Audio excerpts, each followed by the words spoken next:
رحم اللہ من قرأ الفاتحہ۔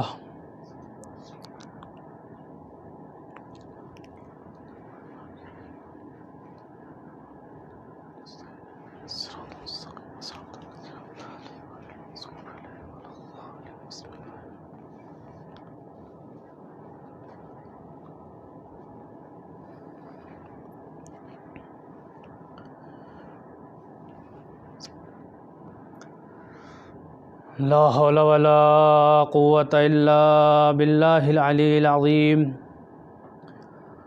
اعوذ باللہ من الشیطان الرجیم، بسم اللہ الرحمن الرحیم۔ الحمد للہ الذی ہدانا لہذا وما کنا لنہتدی لولا ان ہدانا اللہ۔ لقد جاءت رسل ربنا بالحق، الصلاة والسلام والتحیۃ والاکرام علی سید اسلم ما فی الوجود، سر اللہ فی کل موجود، نقطۃ دائرۃ الوجود، صاحب لواء الحمد والمقام المحمود، مولانا و مولا الثقلین جد الحسن والحسین ابی القاسم محمد صلی علی محمد وعلى آل بیتہ الطیبین الطاہرین المعصومین المظلومین، ولعنۃ اللہ علی اعدائہم من یومنا ھذا الی قیام یوم الدین۔ اما بعد فقد قال اللہ تبارک و تعالی فی کتابہ المجید، وہو اصدق الصادقین وقولہ الحق۔ بسم اللہ الرحمن الرحیم۔ وَأَنذِرْهُمْ يَوْمَ الْحَسْرَةِ إِذْ قُضِيَ الْأَمْرُ وَهُمْ فِي غَفْلَةٍ وَهُمْ لَا يُؤْمِنُونَ۔ صلوات پڑھ دیں محمد۔ اللهم صل على محمد وآل محمد وعجل فرجهم۔ عزیزان محترم و دوستان عزیز و ناظرین کرام، میں نے جس آیہ کریمہ کی تلاوت کا شرف حاصل کیا وہ سورہ مریم کی 39ویں آیت ہے کہ جس میں مالک کائنات اپنے حبیب کو امر کرتے ہوئے ارشاد فرما رہا ہے، وَأَنذِرْهُمْ يَوْمَ الْحَسْرَةِ إِذْ قُضِيَ الْأَمْرُ وَهُمْ فِي غَفْلَةٍ وَهُمْ لَا يُؤْمِنُونَ۔ اے میرے حبیب، آپ ان لوگوں کو اس دن سے ڈرائیے کہ جو حسرت کا دن ہے، اور اس دن فیصلہ حتمی ہو چکا ہوگا اور ان کا حسرت کرنا کسی کام نہیں آئے گا۔ یہ ابھی خواب غفلت میں ہیں اور یہ ایمان لانے والے نہیں ہیں۔ جیسا کہ آپ حضرات کی ذہن عالیہ میں موجود ہے انشاءاللہ کہ میری آج کی گفتگو کا عنوان عوامل حسرت قیامت کے دن، یعنی وہ کیا اسباب ہیں، کیا ریزن ہیں، کیا وجہ ہیں جن کی وجہ سے انسان قیامت میں حسرت کرتا نظر آئے گا، افسوس کرے گا۔ تو بغیر کسی مقدمے اور تمہید کے میں اپنی اصل بات کو شروع کر رہا ہوں۔ اللہ نے قرآن مجید میں قیامت کے 70 نام بتائے ہیں، یعنی قیامت کے 70 الگ الگ نام شمار کیے ہیں۔ 70 بار 70 ناموں سے قیامت کا تعارف کروایا ہے۔ اس نے کبھی یوم الآخرت کہا، کبھی یوم حساب کہا، کبھی یوم تناد کہا، کبھی یوم تغابن کہا، کبھی یوم الحق کہا، کبھی یوم الموعود کہا، کبھی یوم حشر کہا، کبھی واقعہ کہا، کبھی تامہ کہا، کبھی ساخہ کہا، کبھی یوم الحسرت کہا۔ یہ اللہ نے قیامت کے 70 نام قرآن مجید میں بتائے ہیں۔ دیکھیے، اور مرحوم فیض کاشانی اپنی کتاب مہجت البہضہ میں لکھتے ہیں کہ اللہ نے جو قیامت کے 70 نام شمار کیے ہیں تو یہ اس نے ایسے ہی بلا وجہ نام نہیں رکھ دیے ہیں، بلکہ وہ حکیم ہیں، بلکہ رؤوس الحکمہ ہیں، رئیس الحکمہ ہیں۔ اس کا کوئی کام، کوئی عمل، کوئی فعل بغیر کسی مقصد کے نہیں ہوا کرتا۔ اس کے ہر فعل کے پیچھے ایک مقصد، ایک ہدف ہوا کرتا ہے۔ وہ کوئی کام بیہودہ یا لغو انجام نہیں دیتا۔ اس نے جو 70 نام بیان کیے ہیں، ہر نام میں ایک راز پوشیدہ ہے۔ دیکھیں نام ہم بھی رکھتے ہیں، آپ بھی رکھتے ہیں، اور نام اللہ بھی رکھا کرتا ہے، لیکن ہمارے نام رکھنے میں، آپ کے نام رکھنے میں اور اللہ کے نام رکھنے میں زمین آسمان کا فرق ہے۔ جب ہم نام رکھتے ہیں تو ایسی نام رکھ دیا کرتے ہیں، یعنی اسم اور مسمى کے درمیان کوئی ربط، کوئی حقیقت، کوئی ضابطہ، کوئی میل نہیں ہوا کرتا۔ لیکن جب اللہ کسی کا نام رکھتا ہے تو جو معنی، جو اسم رکھتا ہے، وہ تمام صفات اس مسمى کے اندر پائی جاتی ہیں۔ ہم اپنے معاشرے میں دیکھتے ہیں کہ کسی کا نام عالم ہے لیکن پرلے درجے کے جاہل ہیں۔ ہم نے دیکھا صادق ہیں لیکن اپنے زمانے کے سب سے بڑے جھوٹے۔ تو ہمارے نام مرتجل ہوا کرتے ہیں۔ مرتجل یعنی کیا؟ ایسے اسماء کہ جو اسم اور مسمى کے درمیان کوئی ربط، کوئی ضبط نہیں پایا تھا۔ اور دیکھیں مثال کے طور پہ واضح کروں، جیسے ہم نے دیکھا سیاہ فام چہرہ ہے لیکن گھر والوں نے نام چاند میاں رکھ رکھا ہے، یا اس کے برعکس بالکل گورے چٹے ہیں، خوشگل ہیں، خوبرو ہیں، لیکن نام کلن رکھ دیا ہے۔ یعنی ہمارے نام رکھنے میں کوئی مطابقت نہیں ہوتی اسم اور مسمى کے درمیان۔ لیکن جب اللہ کسی کا نام رکھتا ہے، اگر اس نے کسی کا نام محمد رکھ دیا ہے تو وہ تمام طریقوں سے لائق حمد ہوا کرتا ہے۔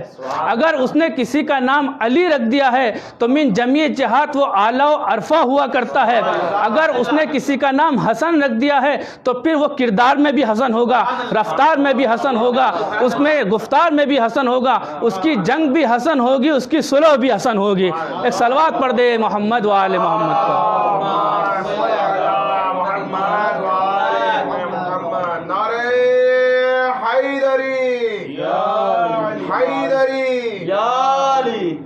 تو نام ہم بھی رکھتے ہیں، نام اللہ بھی رکھتا ہے، لیکن ہمارے نام رکھنے میں اور اللہ کے نام رکھنے میں زمین آسمان کا فرق ہوا کرتا ہے۔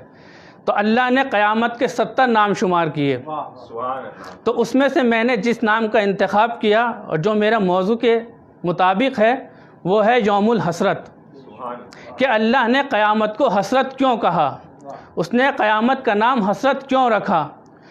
تو دیکھتے ہیں کہ حسرت کا معنی کیا ہے، اس کا مفہوم کیا ہے، اس کی ڈیفینیشن کیا ہے، حسرت کا مطلب کیا ہے۔ تو جب ہم نے اہل لغت کی طرف مراجعہ کیا، لغت کی چھان بین کی، تو مقائص اور مفردات میں ملا کہ حسرت کا مادہ ہے حسرہ، جو اس کا اصل ہے، ریشہ ہے، جڑ ہے، وہ ہے حسرہ۔ تو اہل لغت نے حسرہ کے 2 معنی بیان کیے، کہ حسرہ کے 2 معنی ہیں۔ پہلا معنی یہ کہ ظاہر کرنا، واضح کرنا، آشکار کرنا، بیان کرنا، سامنے لانا۔ اسی لیے عرب میں جب کہتے ہیں حسرت عن الذراع، یعنی جب آستین کو پلٹتا ہے تو کہتا ہے حسرت عن الذراع، یعنی میں نے اپنے ہاتھ کو ظاہر کیا، واضح کیا، آشکار کیا۔ تو اب قیامت کو ملائیے کہ اللہ نے قیامت کو حسرت کیوں کہا، تو بات واضح ہو گئی۔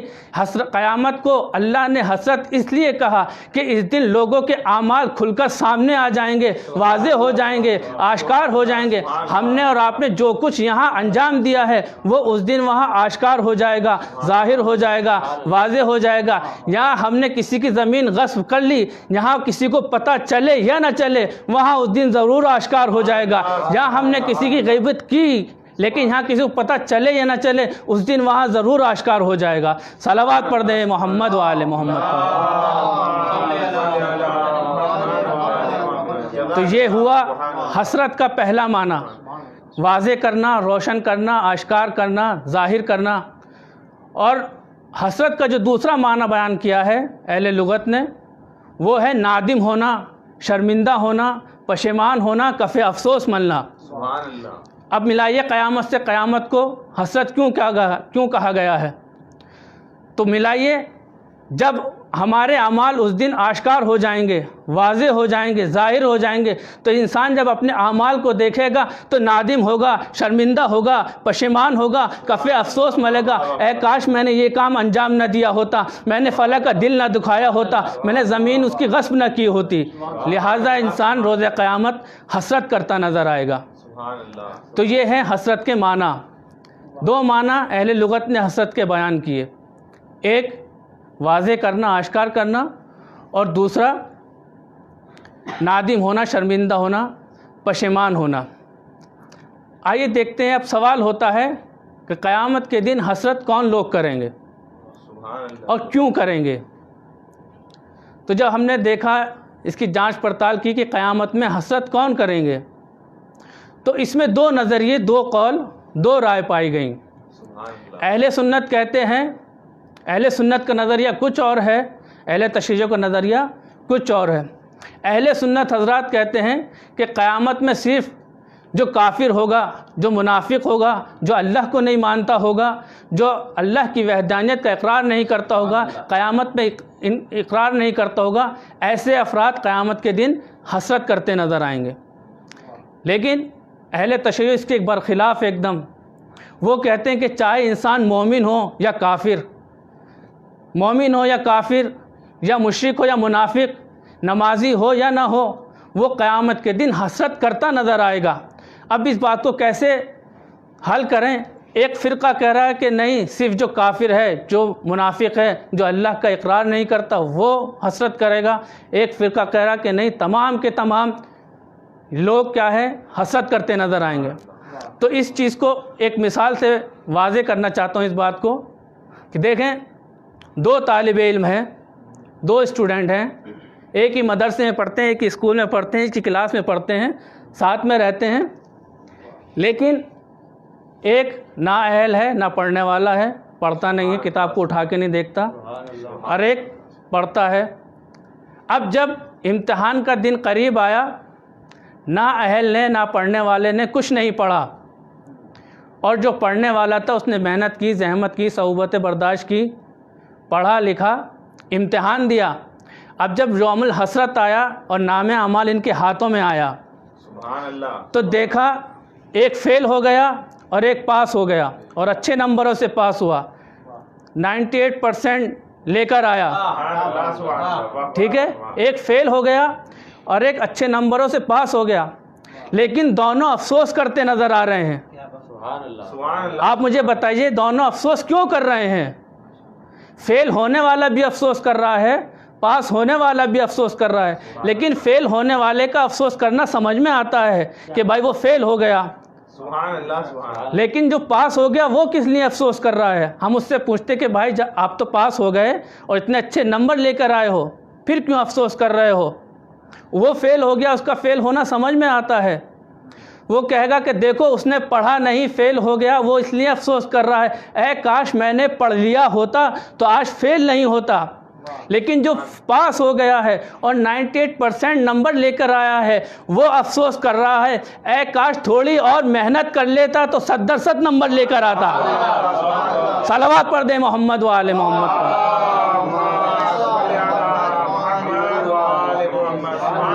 یعنی دونوں افسوس کر رہے ہیں، لیکن دونوں کے افسوس میں زمین اور آسمان کا فرق ہے۔ پاس ہونے والا بھی افسوس کر رہا ہے، بس یہی مرحلہ ہے قیامت کے دن۔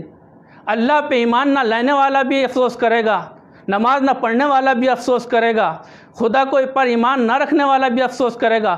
جو مومن ہے وہ افسوس کرے گا، وہ اس لیے افسوس کرے گا کہ میں نے نمازیں تو پڑھی، اے کاش اس کو اور خلوص کے ساتھ انجام دیتا، میں نے روزے تو رکھے اور اس کو خلوص کے ساتھ انجام دیتا، میں نے یتیم پروری تو کی اور خلوص کے ساتھ انجام دیتا، تو جو میرے درجات میں خود بخود بلندی آتی چلی جاتی۔ صلوات پڑھ دیں محمد و آل محمد۔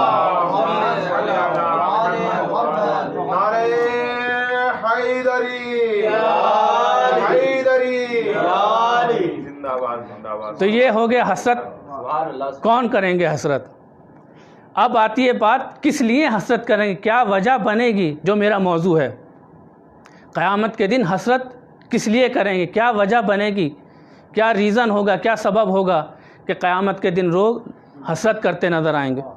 تو جب ہم نے روایات اور آیات کا ایک سرسری مطالعہ کیا تو اس میں جو سر فہرست نظر آیا، جو قیامت کے دن کف افسوس ملے گا، وہ ہوگا لقمہ حرام کھانے والا، مال حرام کھانے والا۔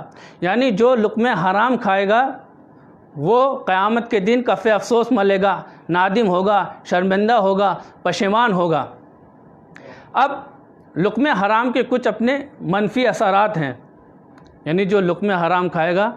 اچھا دیکھیں، ہم انسان اپنی زندگی میں بہت سے اعمال اور افعال انجام دیتے ہیں، لیکن ہر اعمال کی دو نوعیت، دو کنڈیشن، دو کیفیت ہوا کرتی ہیں، دو طرح کے اعمال ہوا کرتے ہیں. کچھ اعمال وہ ہیں کہ جن کا اثر انسان کی ذات تک محدود ہو کے رہ جاتا ہے، لیکن کچھ اعمال اور افعال ایسے ہیں کہ صرف ذات تک محدود نہیں ہوتا بلکہ اس کا اثر نسلوں تک جایا کرتا ہے. مثلا ہم نے نماز نہیں پڑھی، روزہ رکھا لیکن شدید گرمی روزہ توڑ لیا، کس کا نقصان کیا؟ اب اللہ اس کے بیٹے کو سزا نہیں دے گا کہ تیرے باپ نے روزہ توڑ دیتا، نماز نہیں پڑھی تھی اس لیے تو بھی سزا بھگت. نہیں، جس نے نماز نہیں پڑھی، جس نے روزہ نہیں رکھا، وہی اس کی سزا کا حقدار ہوگا. لیکن کچھ اعمال ایسے ہیں کہ جن کا اثر نسلوں تک منتقل ہوا کرتا ہے. اس میں سب سے پہلا یہ ہے لقمہ حرام، یعنی کھائے گا باپ، اثر ہوگا بیٹے پر، کمائے گا باپ، اثر ہوگا اس کے بیٹے پر. اب لوگ سوال کرتے ہیں کہ مولانا اس میں ہماری کیا غلطی ہے کہ بھائی باپ نے کمایا، بھائی نے کمایا، وہ کما کے لاتے ہیں، کس طرح کما کے لاتے ہیں ہمیں کیا خبر، ہمیں اس کی سزا کیوں، ہم پہ اس کا اثر کیوں مرتب ہوتا ہے؟ ایسا تو ہونا چاہیے. تو یہاں تو اللہ ظالم ہو گیا، یعنی کام وہ کر رہا ہے، اس کا اثر ہمیں، اس کی سزا ہمیں بھگتنی پڑ رہی ہے. تو اس کی ایک بہترین مثال جو علماء نے پیش کی ہے، بیان کی ہیں، وہ آپ حضرات کے سامنے بیان کرنا چاہتا ہوں. اس ایک بہتر انداز میں صلوات پڑھ دیں.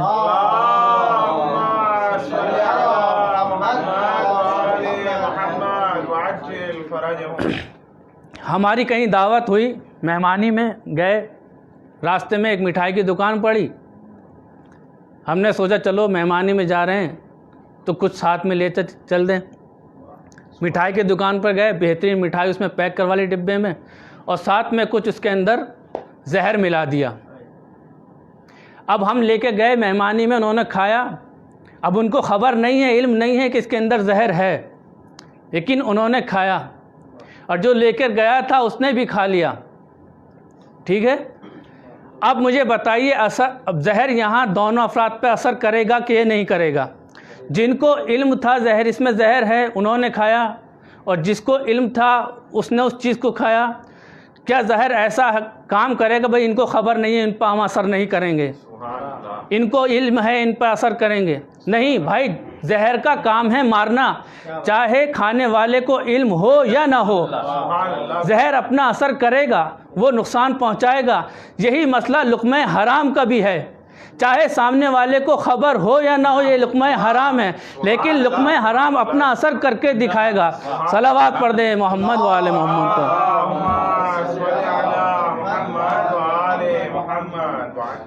تو قیامت میں جو سب سے پہلے حسرت کرنے والوں میں ہوگا وہ لقمہ حرام کھانے والے ہوگا، جو لقمہ حرام کھائے گا. تو میں نے کہا کہ لقمہ حرام کے کچھ اپنے منفی اثرات ہیں. سب سے پہلا منفی اثر یہی کہ انسان کا اثر اس کی نسلوں تک جایا کرتا ہے. لقمہ حرام کھانے والا اپنی نسلوں کو بھی خراب کرتا ہے. ایک جملہ آپ کی سماعتوں کے نظر کرنا چاہتا ہوں کہ لقمہ حرام شکلیں بگاڑے یا نہ بگاڑے، نسلیں ضرور بگاڑ دیا کرتا ہے. صلوات پڑھ دیں محمد و آل محمد پر.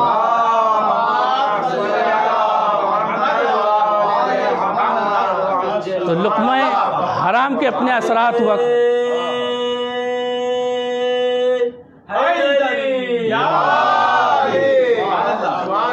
تو لقمہ حرام کے اپنے اثرات ہوتے ہیں. سب سے پہلا اثر لقمہ حرام کا یہ ہے کہ انسان حق بات کو قبول نہیں کرتا. آپ اس پہ کتنے ہی آیتیں پڑھ دیجئے، کتنے استدلال کر دیے، کتنی روایتیں پیش کر دیے، کتنی بھی دلیلیں پیش کر دیجئے، اگر اس کے پیٹ میں لقمہ حرام ہوگا وہ آپ کی حق بات کو قبول نہیں کر سکتا. روز عاشورہ یہی تو ہوا. امام حسین خطبہ دے رہے ہیں اور بتانا چاہ رہے ہیں کہ دیکھو میں حسین ابن علی، فاطمہ کا لال، نبی کا نواسہ، میں حق پر ہوں، اپنے ہاتھوں کو میرے خون سے غلطہ نہ کرو. لیکن انہوں نے کیا کیا؟ انہوں نے تلوار اور ڈھالوں کو آپس میں پیٹنے لگے، شور کرنے لگے تاکہ حسین کی حق بات ہمارے کانوں میں نہ پہنچ سکے. اس وقت مولا نے یہ جملہ ارشاد فرمایا، مجھے معلوم ہے تمہارے اوپر میری بات کا کوئی اثر نہیں ہوا. کیوں؟ قد ملئت بطونکم من الحرام، اس لیے کہ تمہارے پیٹ، تمہارے شکم مال حرام سے پر ہو چکے ہیں. تو میں یہاں کہنا چاہتا ہوں کہ مولا نے روزہ عاشورہ کا ایک ہمیں معیار دیا، ایک کسوٹی دی، ایک میزان دیا کہ دیکھو اگر تم کسی کو حق بتانا چاہتے ہو اور تم حق پر ہو اور وہ سامنے والا قبول نہ کرے، تم نے ہر طریقے سے حق کو سمجھانا چاہا ہو لیکن وہ حق کو قبول نہ کرے، تو سمجھ جانا اس کے پیٹ میں مال حرام بھرا ہوا ہے. سبحان اللہ سبحان اللہ. یہ ایک معیار دیا مولا نے، ایک کسوٹی دی، ایک میزان دیا کہ جو بھی حق کو نہ مانے بس سمجھ جانا کہ وہ لقمہ حرام پہ پل رہا ہے. سب سے پہلا لقمہ حرام کا منفی اثر یہی ہے کہ انسان حق کو قبول نہیں کرتا. دوسرا منفی اثر، بہت جلدی بات کو سمیٹ رہا ہوں بہت مختصر کر کے. دوسرا منفی اثر، انسان کی عبادتیں قبول نہیں ہوا کرتی. انسان کی عبادت کی مثال مولا نے ایسے دی ہے، جو مال حرام کھاتا ہے، مال حرام کے ساتھ جو عبادتیں کرتا ہے، ایسا ہے کہ جیسے ریت کے ٹیلے پہ اس نے عمارت کو بلند کر لیا ہو، عمارت بنا لی ہو. یعنی آپ نمازیں بھی پڑھ رہے ہیں، روزے بھی رکھ رہے ہیں، حج پہ بھی گئے ہیں، زکوٰۃ بھی دے رہے ہیں، سب کچھ کر رہے ہیں، لیکن لقمہ حرام بھی کھا رہے ہیں. تو ایسا ہی ہے جیسے ریت کے ٹیلے پر آپ نے ایک عمارت کیا بنا لی ہو، جو کبھی بھی ڈھہ سکتی ہے، برباد ہو سکتی ہے، منہدم ہو سکتی ہے. دوسرا منفی اثر، اس کی عبادتیں کسی کام کی نہیں ہوتی. تیسرا منفی اثر لقمہ حرام کا یہ ہے، جو مولا فرماتے ہیں کہ وہ شفاعت سے اور حوض کوثر سے محروم ہوگا. امام حسن کو وصیت کرتے ہوئے فرماتے ہیں کہ ولا یرد علی رسول اللہ من اکلا من مال حرام. پھر 3 بار قسم کھاتے ہیں، واللہ واللہ واللہ لا یشربہ ولا یصلہ حوضہ. یعنی میرے حسن جو مال حرام کھائے گا نہ تو وہ حوض کوثر پہ پہنچے گا، نہ ہماری شفاعت کا مستحق ہوگا. اب جو یہ لوگ امید میں بیٹھے ہیں کہ ہمیں شفاعت مل جائے گی، ہم حوض کوثر سے سیراب ہو جائیں گے، تو ان کو یہ جاننا ضروری ہے کہ پہلے اپنے ہاتھوں کو لقمہ حرام سے روکنا پڑے گا. اگر تمہیں شفاعت رسول چاہیے اور اگر تمہیں علی کے ہاتھوں سے حوض کوثر پر سیراب ہونا ہے تو لقمہ حرام سے پرہیز کرنا ہوگا. تیسری چیز اور آخری بات اور ربط مصائب، چوتھی چیز جو ہے، جو لقمہ حرام کا اپنا منفی اثر ہے، انسان کی زندگی سے برکت ختم ہو جاتی ہے. خدا اس کی زندگی سے برکتیں اٹھا لیتا ہے. اب برکت مال کی برکت ہو سکتی ہے، علم کی برکت ہو سکتی ہے، نسلوں میں برکت ہوا کرتی ہے. مال کی برکت کیسے؟ کہ ابھی ہم لاکھوں روپے کما کے لائے حرام طریقے سے، گھر کی طرف چلے ہی ہیں، گھر سے فون آ گیا کہ بھائی بیٹا چھت سے گر گیا ہے، بیٹے کو اسپتال میں بھرتی کرنا ہے. اب پتہ چلا جتنے پیسے لے کر آئے تھے حرام طریقے سے، ادھر سے لائے اور ادھر چلا گیا، تو برکت نہیں ہوئی. جس طریقے سے آیا تھا، جس تیزی سے آیا تھا، اسی تیزی سے چلا بھی گیا. تو یہ ہے مال کی برکت کا اٹھنا. دوسری چیز ہے علم کی برکت. اگر انسان عالم ہو لیکن مال حرام سے پرہیز نہیں کرتا ہو تو اللہ اس کی علم سے برکت کو اٹھا لیا کرتا ہے. ہم نے دونوں طرح کے لوگ اپنے معاشرے میں دیکھے ہیں.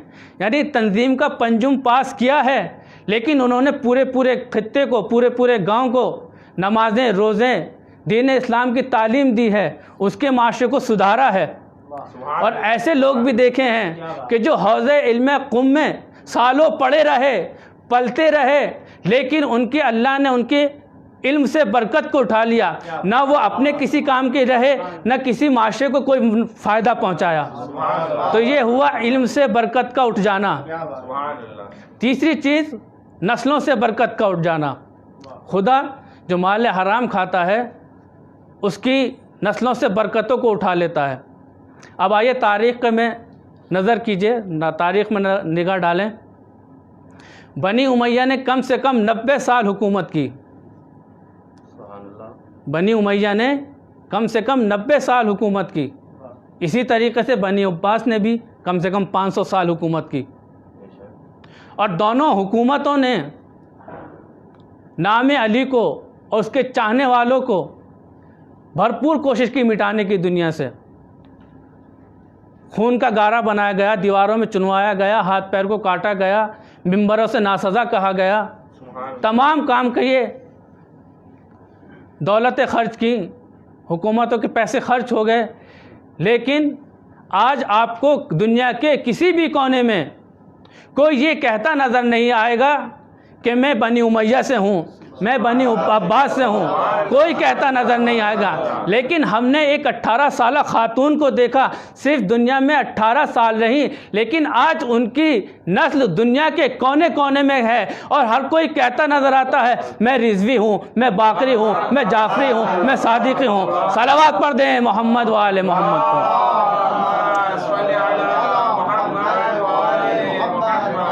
تو یہ ہے نسلوں سے برکت کا اٹھ جانا.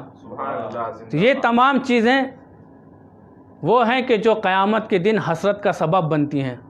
سب سے پہلا بس میں نے ایک ہی مورد بیان کیا ہے، ابھی اور موارد ہیں، لیکن اسی پہ انشاءاللہ مجلس تمام کر رہا ہوں. تو سب سے پہلا جو ریزن اور سبب بنتا ہے قیامت کے دن انسان کے حسرت کرنے کا، نادم ہونے کا، شرمندہ ہونے کا، پشیمان ہونے کا، وہ ہے لقمہ حرام. اگر انسان قیامت کے دن ندامت سے بچنا چاہتا ہے، پشیمانی سے بچنا چاہتا ہے، تو انسان کو چاہیے کہ مال حرام سے پرہیز کرے، اس سے دور رہے. پھر ایک بات اور، پھر ربط مصائب. صلوات پڑھ دیں محمد و آل محمد.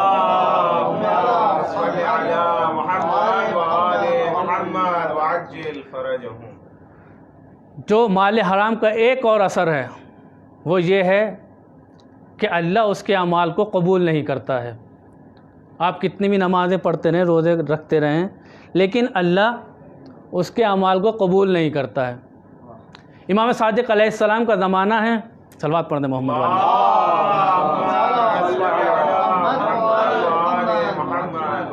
اب ایک آدمی کی بہت شہرت ہے کہ بھائی بہت متقی ہیں، بہت پرہیزگار ہیں، بہت یتیم پروری کرتے ہیں، دوسروں کا خیال رکھتے ہیں. لیکن امام انسان کے دلوں کے حال سے بھی واقف ہوا کرتا ہے. امام نے چاہا کہ اس شخص کے چولے کو اتارنا پڑے گا، اس کی چہرے سے نقاب کو ہٹانا پڑے گا تاکہ لوگ اس سے دھوکہ نہ کھائیں. اب امام نے اس کا تعاقب کیا، اس کا پیچھا کیا. اس داستان کو آیت اللہ مطہری نے اپنی کتاب راستان اور داستان میں لکھا ہے. اب امام نے اس کا تعاقب کیا، اس کے پیچھے پیچھے چلے. اب یہ جو جناب تھے جو پورے جگہ پر مشہور ہو چکے تھے کہ بہت متقی ہیں، پرہیزگار ہیں، یتیم پروری کرتے ہیں، بیواؤں کا خیال رکھتے ہیں، غریبوں کی دیکھ ریکھ کرتے ہیں. اب امام اس کے پیچھے پیچھے چلے. اب یہ جناب ایک روٹی کی دکان میں گھسے، سلام علیک کی، احوال پرسی کی. اب جیسے ہی ان کی نظر بچی انہوں نے ہاتھ صاف کر لیا، 2 روٹی چرا لی، اپنے تھیلے میں رکھی، خدا حافظ کیا، چلتے بنے. آگے گئے، پھل کی دکان پہ پہنچے، وہاں بھی یہی رواج اختیار کیا، سلام دعا، احوال پرسی. جیسے ہی نظر بچی 2 انار چرائے، جیب میں رکھے، چل دیے. امام سارا منظر دیکھ رہے ہیں اور امام اس کے پیچھے پیچھے ہیں. اب کیا دیکھا کہ وہ ایک گلی میں گیا، ایک کوچے میں گیا، وہاں ایک فقیر بیٹھا ہے اور فقیر کو لے جا کے وہ روٹی اور انار دے دیے. امام نے پوچھا کہ بھائی یہ کیا کیا تم نے؟ یہ تو تم نے غلط کام کیا، وہاں سے چوری کی اور اسے یہاں لا کر دے دیا. تو وہ امام سے کہتا ہے کہ آپ نے قرآن کی آیت نہیں پڑھی. اب زمانے کی ستم ظریفی تو دیکھیں، جن کے گھر میں قرآن اترا ہے، بلکہ یوں کیوں جن کے اعمال کے صدقے میں قرآن کی آیتیں اترتی رہیں، جنہوں نے حالت رکوع میں زکوٰۃ دے دی تو قرآن آیت ہو گئی، اگر بستر رسول پہ سو گئے تو آیت نازل ہو گئی، اگر یتیم فقیر کو کھانا کھلایا تو آیت نازل ہو گئی. یہ ان سے پوچھ رہا ہے کہ کیا آپ نے قرآن کی آیت نہیں پڑھی؟ مولا پوچھتے کون سی آیت؟ وہ کہتا ہے کہ ومن جاء بالحسنۃ فلہ عشر امثالھا، کہ جو ایک نیکی کرے اللہ اس کے 10 برابر دیا کرتا ہے. ومن جاء بالسیئۃ فلہ جزء علیہ لا مثل لہ، یعنی جو برائی کرے گا اس کے ایک مثل دے گا. میں نے یہاں 4 برائی کی اور 40 اچھائیاں کی، تو 40 میں سے 4 نکال دیے، 36 میری ابھی باقی ہیں. ایک مرتبہ امام کہتے ہیں احمق تو نے صرف ایک آیت پڑھی ہے، تو نے دوسری آیت نہیں پڑھی. انما یتقبل اللہ من المتقین، بے شک اللہ اعمال جو کرتا ہے متقین کے قبول کرتا ہے. یہ نہیں کہ دوسرے کی زمین ہڑپ کر لی، اس پہ امام باڑہ بنا دیا، دوسرے کے مال چرا لیا، اس کو زائرین پہ بھیجا، بلکہ پہلے اپنے مال کو پاک کرو، اس کے بعد امام باڑہ بناؤ، اس کے بعد زائرین کو حج پر بھیجو، زیارتوں پہ بھیجو. اللہ ان کے اعمال قبول کرتا ہے جو متقین ہوا کرتے ہیں. صلوات پڑھ دے محمد والے، صلوات پڑھ دے محمد والے محمد.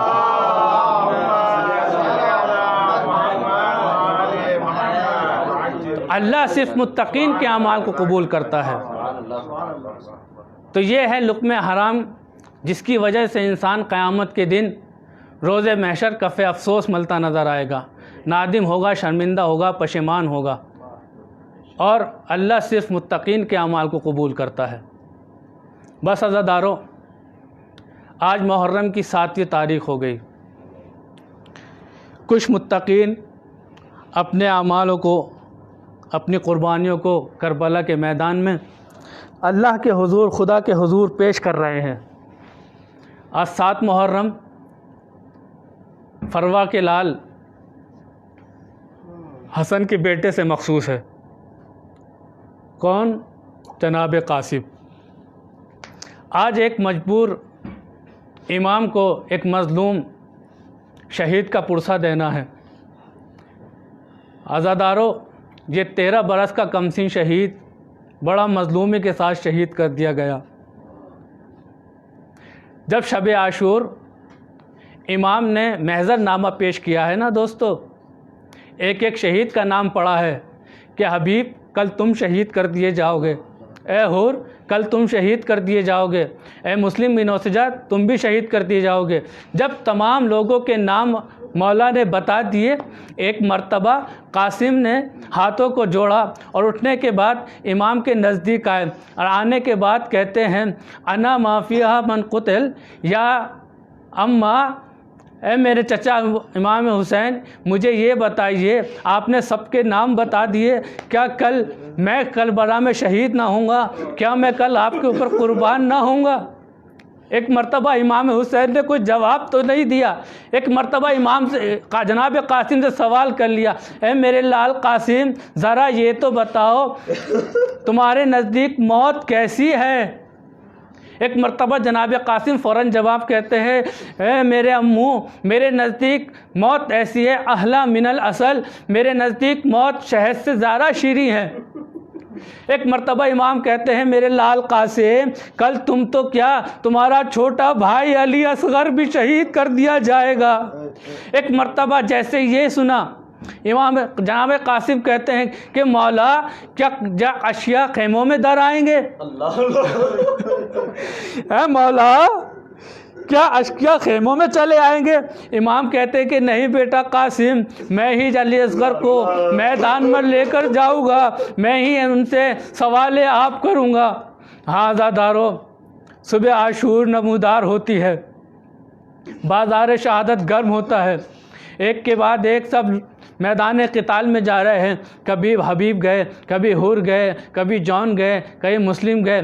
جب انصار کا سلسلہ ختم ہوا، اب اقربہ کی باری آئی. اب جناب قاسم بار بار امام کی خدمت میں آ کے کہتے ہیں، اے امو جان مجھے بھی مرنے کی اجازت دے دیجیے. اے امو جان مجھے بھی مرنے کی اجازت دے دیجیے. لیکن امام ہے کہ امام جناب قاسم کو اجازت نہیں دیتے. ایک مرتبہ جناب قاسم خیمے میں جا کے بیٹھ جاتے ہیں. جیسے ہی جناب ام فروا نے جناب قاسم کا یہ حال دیکھا ہے نا، تو آگے کہتی ہے میرے لال قاسم تمام لوگ اپنے امام پر قربانیاں پیش کر رہے ہیں، تم اپنی ماں کو کب سرخرو کرو گے؟ اے میرے لال قاسم، تو اپنے ماں کو کب سرخرو کرو گے؟ جناب قاسم کہتے ہیں والد گرامی میں تو کتنی بار جا چکا ہوں لیکن مولا مجھے اجازت نہیں دیتے۔ ایک مرتبہ جناب ام فروا کہتی ہے کہ قاسم تمہارے بازو پہ جو تعویذ بندھا ہے اسے کھولو، یہ تمہارے بابا نے وقت آخر یہ تمہارے بازو پر وصیت کی تھی کہ جب میرے بھائی حسین پر کوئی مشکل کا وقت آن پڑے تو اس تعویذ کو کھول لینا۔ اے میرے لال قاسم اب اس سے بڑا مشکل کا وقت کیا ہوگا؟ اب جیسے ہی تعویذ کو کھولا جناب قاسم دوڑے دوڑے اس تعویذ کو لے کر امام کی خدمت میں حاضر ہوتے ہیں۔ امام نے جیسے اس خط کو پڑھا، اس تعویذ کو دیکھا، قاسم کو اپنے ہاتھوں میں لے لیا، اپنے سینے سے چپٹایا۔ ابو الفرج اصفہانی لکھتے ہیں کہ دونوں چچا بھتیجے اتنا روئے کہ دونوں غش کر گئے۔ آزادارو آواز گریہ بلند ہو گئی ہے۔